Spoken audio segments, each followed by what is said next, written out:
All right, what's going on, everybody? I hope you're doing good. Welcome to tonight's Bible study, the original Game of Thrones, where we're going through the book of 1 Samuel. And if you've been with us the last couple of weeks, we talked about the decline of King Saul. And tonight we're going to talk about the rise of David. We're going to get into everybody's favorite Bible story, David and Goliath. Now, with that being said, we know that Saul's decline was mostly due to his disobedience and his stubbornness. But I think more than anything, it was his unwillingness to repent. This was a man who just could not come to grips with the fact that he was wrong on some things. And he found it very difficult to admit that. And I think that's one of the things that drove him crazy. There's a lot of bad things that start happening to Saul after this. And when you deep down think you are right and are doing the right thing and refuse to be corrected, to have your course changed, that can make you bitter and angry and severely frustrated. And that's what we see going on in Saul's life. Meanwhile, the kingdom has been fully and finally taken from Saul, but God still has a plan, and he sent Samuel to Bethlehem to find the next king of Israel. And he does so among Jesse's sons, and not just the best and the brightest and the best warrior and the oldest or anything like that. It is actually the youngest son that God chooses. David's not even in the room when Samuel goes to visit Jesse. They bring him in. He's anointed king in front of all of his brothers. Now, there's a couple of things I want us to kind of keep in mind before we get into the big part of the story here. One of the things we see that this story, the David and Goliath story, is going to play out like a movie scene where we see the hero's grand entrance, But that grand entrance is always preceded by some buildup. There's some moments that kind of show us what kind of man this hero is. And we see some of those moments at the latter part of chapter 16 and in chapter 17 a little bit. A couple of things we see is that we see that David, even though being anointed king, does not give up his responsibilities at home. He continues to keep his father's sheep. In addition to that, he is a dutiful, smaller, younger brother. He is faithful in taking care of the stuff at home, but in addition to that, when his brothers need something, he's there. His dad, y'all know the story. His dad wants to send his brothers some rations during the battle with the Philistines, and David dutifully takes up the task and goes and takes the food to his brothers on the front line. In addition to that, we also find that David is willing to go and play for Saul, who is at this time tormented by evil spirits. And the only thing that can calm his tortured soul is when David comes and plays for him. And so we see these little moments. You may kind of overlook that initially, but they say a lot about this man's character. He's not too proud, even though he's been anointed king, to continue to serve his father and keep his father's sheep. And he's not too proud. I don't know about y'all, but if I had some big brothers and I was anointed king in front of all of them, it would not be above me. Or below me, let me say, to tell them off when they wanted something from me, right? But not David. We see that he continues to do those small, seemingly insignificant things, and that says a lot about who this man is. In addition to that, we see that here, as this plays out, this story is going to show that David will inevitably be the next king of Israel. Now, here's the setting. All right, Israel's most persistent enemy, the Philistines, have lined up to go to battle with Israel. Now, they are at the valley of Elah. It would not be it's not a difficult thing to imagine that they could yell across the valley at least a mile away from each other and be heard and understood with relative ease. So you can imagine this, two hillsides, a canyon kind of in between, and them kind of yelling at each other. And so this is what's actually taking place. And what they've decided to do is they have decided that instead of the armies going to battle and there being a lot of bloodshed and casualties and things like that, as each side would choose their champion. And it's obvious who the Philistine champion is. It's going to be Goliath. All right, this is a man. He is a mountain of a man, literally. The Bible says he stands over 9 feet tall. Now, whether or not, you take that seriously or not, it really doesn't matter. He could be a giant in his reputation for all I know. But the point is, this is a ferocious warrior. Okay, this is a man you don't want to mess with. And his reputation is so great as a warrior that all the armies of Israel are essentially, shuddering in their boots at the mere mention of this man's name. Even King Saul, who was a head and shoulders above anyone else in the kingdom, even King Saul, again, a man with a pretty ferocious reputation himself, is afraid to go out and meet this man in battle. And so here they are, unwilling, unable to do anything. Now, here comes David. So now for 40 days, imagine this, for 40 days this giant has been taunting the armies of Israel, been cursing them and the God of Israel. So David comes on the scene. He's been asked by his father to bring his brothers some food. If you look at verse 24 of chapter 17, he hears the challenge. Okay? And then in verse 26 it says this, "And so David spoke to the men who stood with him, 'What shall be done with the man who kills the Philistine and takes the reproach from Israel? For who is this uncircumcised Philistine that he should defy the armies of the living God?'" Listen to this man's passion here. "And the people answered him and said, 'So shall it be done for the man who kills him.'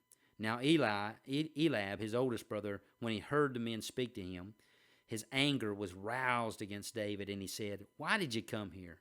And with whom have you left those few sheep in the wilderness?'" Now here, Eliab's trying to put David in his place. Now David has gone out of his way to serve his brothers, and he is finding nothing but reproach from them. Okay? Keep that in mind as we get into some interpretation of what's going on in this story. And so he kind of tries to put David in his place, and then he actually presumes upon David some motive that David doesn't have. He said, "I know you came because of your pride and the insolence of your heart, for you have come down to see the battle." And David said, "What have I done now? Is there not a cause?" And so here is that mentality. David is determined to do something about this. He can't find anybody else who will do it, but David is going to do it. Now, we know the story. He ignores his brother.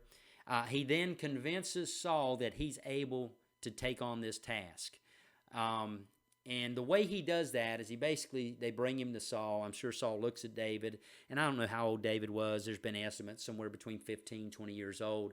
And I'm sure Saul looks at David. It's like, I can't send this kid out there. He's going to get slaughtered, But they have to do something. And so David convinces Saul. He says, "Look, I've kept my father's sheep. Lions and bears have come after him, and I've defeated them. And this Philistine, he'll be just like one of them." And so evidently Saul is won over, and we all know that he tries to put his own armor on David. It's a little bit big. It's too much. David says, "I can't fight in this," and he goes to fight the battle essentially his way. Or let me just say, God's way. Now, so what happens is, if you look at verse 17, or chapter 17, you look at verses 45 through 47. It says, "So David says to the Philistine," so he goes out to the battle. The Philistine takes one look at David. He says, "Am I a dog that you come at me with sticks? You've sent a boy to fight me?" And of course, Goliath is insulted at this. Here's David's response in verse 45. "You come at me with a sword, with a spear, with a javelin, but I come to you in the name of the Lord of hosts, the God of the armies of Israel, whom you have defied. This day the Lord will deliver you into my hand, and I will strike you and take your head from you. And this day I will give the carcasses of the camp of the Philistines to the birds of the air and the wild beasts of the earth. And all the earth shall know that there is a God in Israel."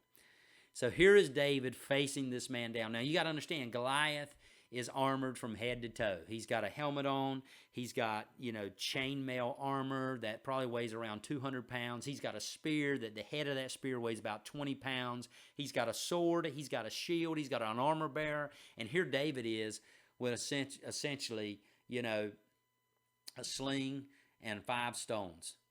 And he says to Goliath, "Today your head is mine." And I can just see, if you could just kind of close your eyes and imagine what's going on, you can just see as David finishes that statement, he starts flinging that sling around and around, running towards Goliath without hesitation. And he's able to do that not because he's a great man, not because he's somebody of wonderful character. Of course, there is things to be admired by David's character. He does this because he trusts in the Lord. And he is doing this not for his own sake, but because the Lord has been defied. Right? He is concerned about God's character and God's name among the nations. Now, here's a couple of story points I kind of want to point out. Y'all all know how the story works. David is successful. The stone flies, hits Goliath between the eyes. He runs over, grabs Goliath's sword, cuts his head off, and brings it back to Saul in a bag, right? You know the end of the story. But a couple of things I want to point out. One, David is anointed privately, but he never seems to make a big deal about it, nor does it make him feel like he's above everyday mundane task. Even though David was anointed king, he continues to do the most humble, the most, unappreciated task that anyone can do. He goes and plays for Saul. He keeps his father's sheep. He serves his brothers on the battlefield. All of these, again, say a lot about who this man was. He was humble before God. In addition to that, we find that David's public showing in victory is contrasted with Saul's previous failure and his current unwillingness to face Goliath. So those are kind of two storylines within this major story, is David's humility and his faithfulness and his willingness to serve and his desire to preserve the glory in the name of God, versus Saul's disobedience, his unfaithfulness, his pride, and his unwillingness to stand and defend the name of God, right? That's what you see in this story. Now, let me just say this. There are a couple of things we can look at this, and we can make some personal application, but I want us to be very careful that we don't read ourselves too much into this story. In other words, you have, most people will tell this story and say, okay, here's how you can gain victory, right? I want us to be careful that we don't do that, and we end up, because if we do, we end up making the Bible more about us, and God simply becomes a side character in our story, okay? But there's a few things we can learn that I think are very practical about the battles we do face on a regular basis. The first thing is that big victories do not happen in isolation, nor do they happen by accident. They're preceded by faithfulness when no one sees and sacrificial performance of small duties. Get that.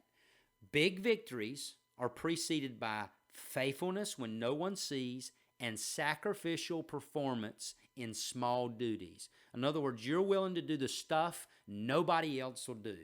You're willing to be faithful at the task at hand. You're not just looking to the next big job. You're not just looking to get the promotion. You're not just looking to, make a name for yourself. You're looking to get the job done that needs to be done, often the job no one else will do.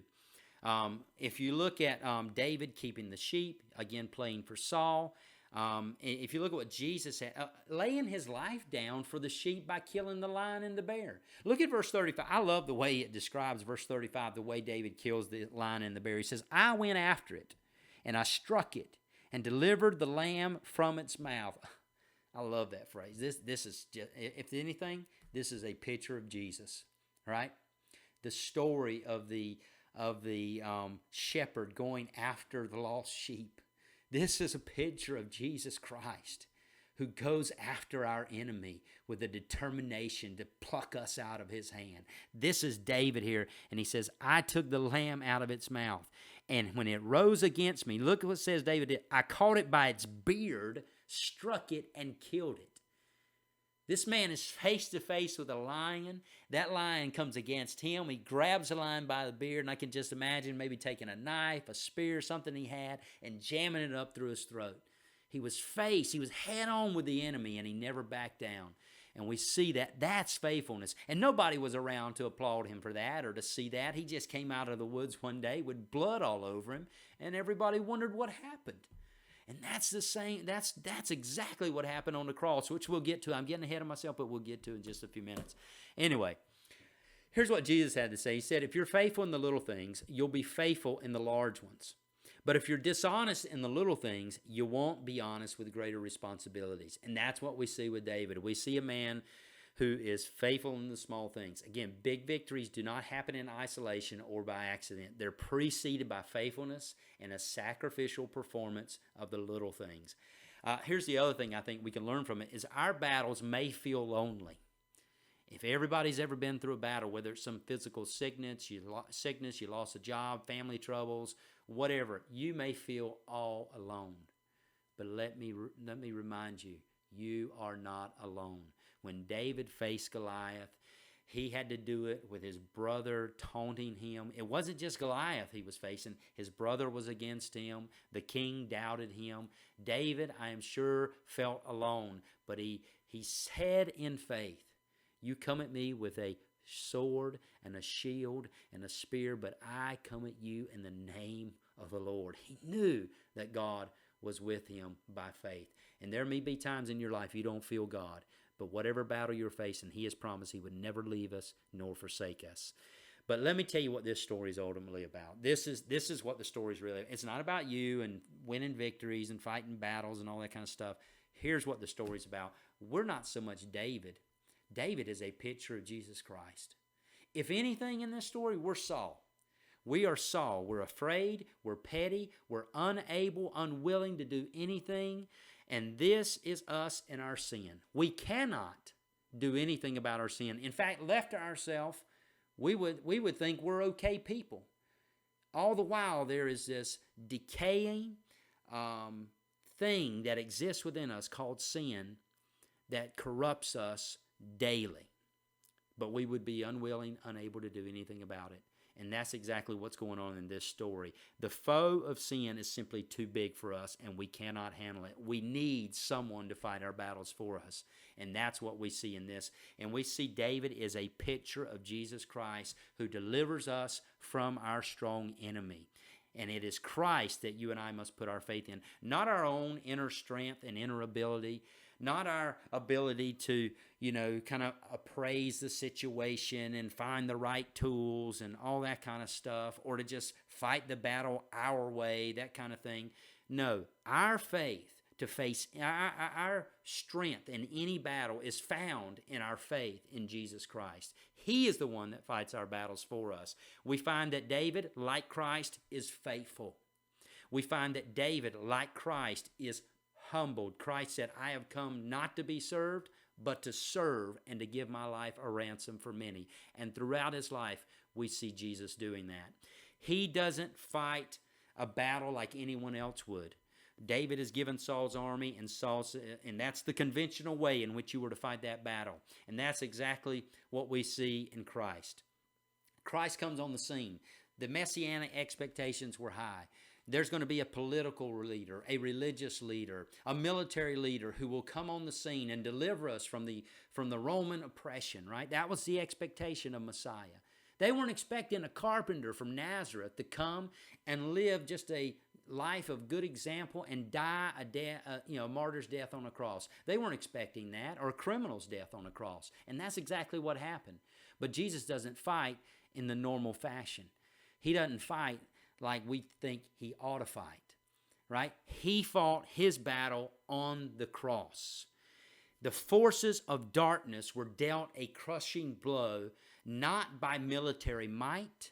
They were not dealt a crushing blow because of some, high philosophical knowledge. They were not dealt a crushing blow simply because there was some political leader that was able to maneuver a deal. The forces of darkness were dealt a critical blow, a crushing blow, because of the death of Christ on the cross. I want to leave you with this passage from Colossians chapter 2, verse 13 through 17.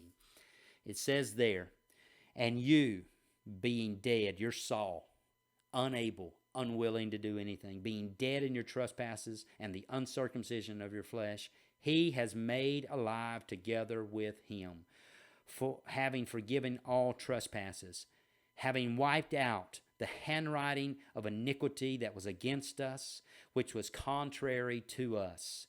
He has taken it out of the way, having nailed it to the cross. Having disarmed principalities and powers, he made a public spectacle of them, triumphing over them in it. So let no one judge you in food, drink, or regarding festivals, or new moons, or Sabbaths, which are shadows of things to come, but the substance is Christ. Christ won an awesome victory on the cross for you and I. David won an awesome victory against Goliath for the armies of Israel. And again, look at this last passage. But the substance is Christ. This Bible is about Christ and all he did.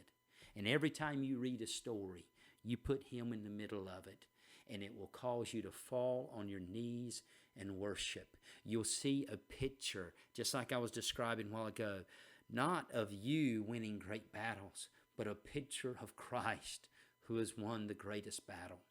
You'll see a picture of Christ going after the lion and the bear and snatching you out of their hands to his own detriment. And he would be covered in blood, marred beyond recognition on our behalf. And that will cause you to fall on your knees and worship because of who he is and the victory he has won. Let that be the focus of your study. And God bless you.